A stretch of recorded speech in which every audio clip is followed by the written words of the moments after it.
dipusatkan di lokasi kemah Paskah. Kita habiskan dalam nama Allah Bapa, Anak, dan Roh Kudus. Amin.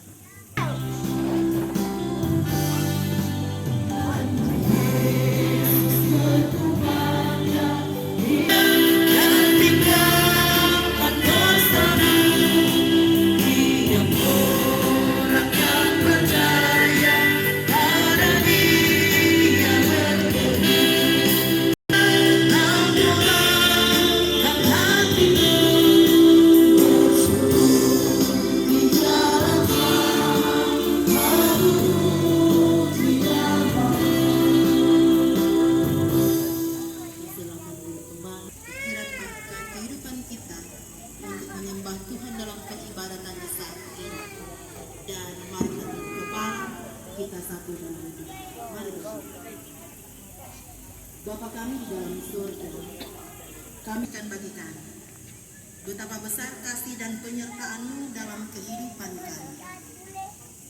Ya Tuhan, kami jemaat-Mu, jemaat Kening Getsemani tertunduk boleh berhingga akhirnya ibadah ini. Biar nama Tuhan yang dimuliakan dan diagungkan, dan dalam jalannya ibadah kami, Tuhan yang menyertai. Serta biarlah Roh Kudus yang memimpin kami untuk menjalankan ibadah kami. Kami juga datang menghadap hadirat-Mu yang suci kudus. Seraya kami juga bermohon pengampunan daripada-Mu. Karena kami sadar bahwa dalam hari-hari hidup kami sering lalai dan menyimpang dari ajaran kehendak Tuhan. Kami menyakiti dan mengecewakan hati Tuhan. Kami berdosa, baik dalam cara berpikir, dalam tutur kata, bahkan pun dalam tua, juga kepada sesama yang lain. Yang kesemuanya kami pun berdosa, kami menyakiti Tuhan.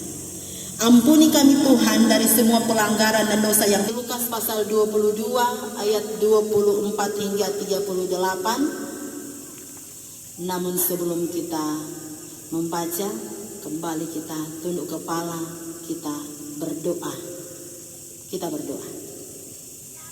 Ya Bapa di dalam surga, tuntun bimbing kami dengan firman-Mu yang akan kami baca dan renungkan bersama di saat ini melalui ibadah ini. Supaya kami pun boleh hidup dari dan di dalam kebenaran firman. Biar kami semua sebagai jemaat-Mu boleh ada dalam kuasa Tuhan, dan biar Engkau buka mata hati kami dalam kami memahami maksud firman Tuhan di saat ini. Curahkanlah Roh Kudus kepada masing-masing kami, agar supaya ke depan dalam kami menerima firman dan kami dimampukan untuk menjadi pelaku-pelaku firman. Hamba-Mu yang akan menyampaikan firman di saat ini, biarlah dengan kuasa-Mu hamba serahkan doa ini. Dalam nama Tuhan Yesus Kristus. Amin. Jemaat Tuhan, mari kita membaca firman Tuhan yang kita baca dalam Lukas pasal 22 ayat 24 hingga ayatnya yang ke-38. Lukas pasal 22 ayat 24 hingga 38. Di bawah perikop percakapan waktu perjamuan malam. Demikian bunyi. Terjadilah juga pertengkaran di antara murid-murid Yesus. Siapakah yang dapat dianggap terbesar di antara mereka? Yesus berkata kepada mereka, raja-raja, bangsa-bangsa memerintah rakyat mereka, dan orang-orang yang menjalankan kuasa atas mereka disebut pelindung-pelindung. Tetapi kamu tidaklah demikian, melainkan yang terbesar di antara kamu hendaklah menjadi sebagai yang paling muda dan pemimpin sebagai pelayan. Sebab siapakah yang lebih besar, yang duduk makan atau yang melayani? Bukankah dia yang duduk makan? Tetapi aku ada di tengah-tengah kamu sebagai pelayan. Kamulah yang tetap tinggal bersama-sama dengan aku dalam segala pencobaan yang aku alami. Dan aku menentukan hak-hak kerajaan bagi kamu, sama seperti Bapakku menentukannya bagiku. Bahwa kamu akan makan dan minum semeja dengan aku di dalam kerajaanku. Dan kamu akan duduk di atas tahta untuk menghakimi ke-12 suku Israel.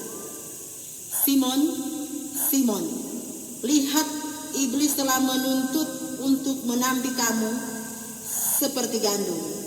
Tetapi aku telah berdoa untuk engkau, supaya imanmu jangan gugur. Dan engkau, jikalau engkau sudah insaf, kuatkanlah saudara-saudaramu. Jawab Petrus, Tuhan, aku bersedia masuk penjara dan mati bersama-sama dengan engkau. Tetapi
Shalom, damai di hati. Puji nama Tuhan. Jemaat yang dikasihi dan yang mengasihi Tuhan Yesus Kristus, sungguh agung dan mulia Tuhan yang adalah Tuhan Allah sebagai pencipta kita.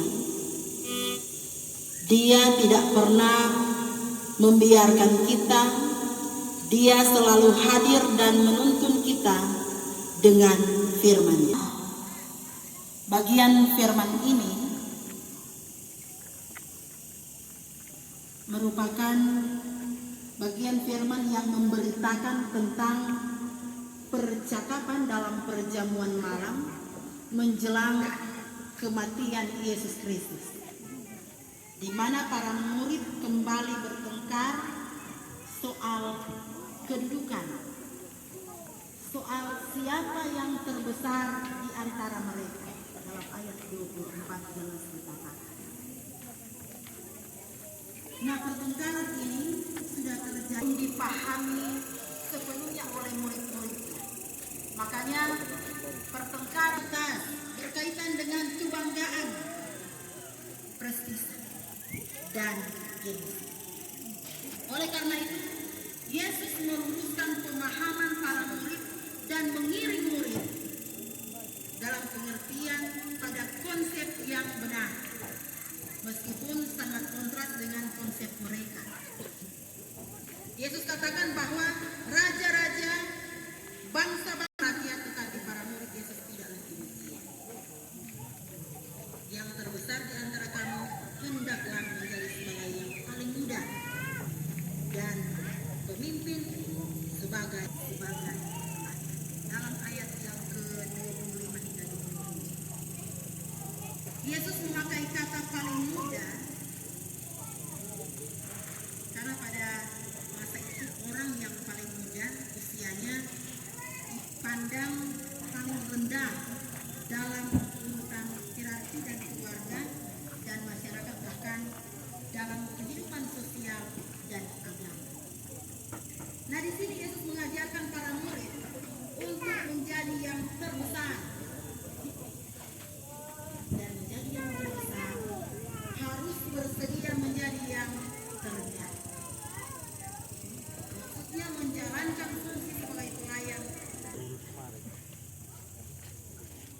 Ditampi seperti gandum menggambarkan adanya goncangan dan ujian iman yang sangat berat. Melalui proses pembersihan dan pemisahan.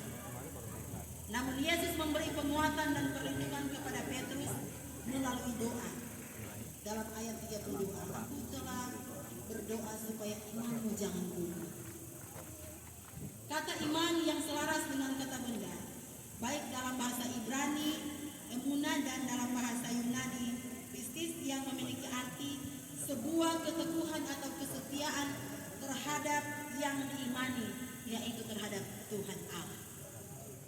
Saudara-saudara, kata gugur dalam bahasa Yunani eklepo, yang artinya berakhir, mati atau berhenti, percaya, dan hal ini disampaikan kepada Simon Petrus dan kepada para murid untuk mempersiapkan mereka dalam menghadapi goncangan iman. Nah, dengan hal itu, dengan cepat dan begitu berani,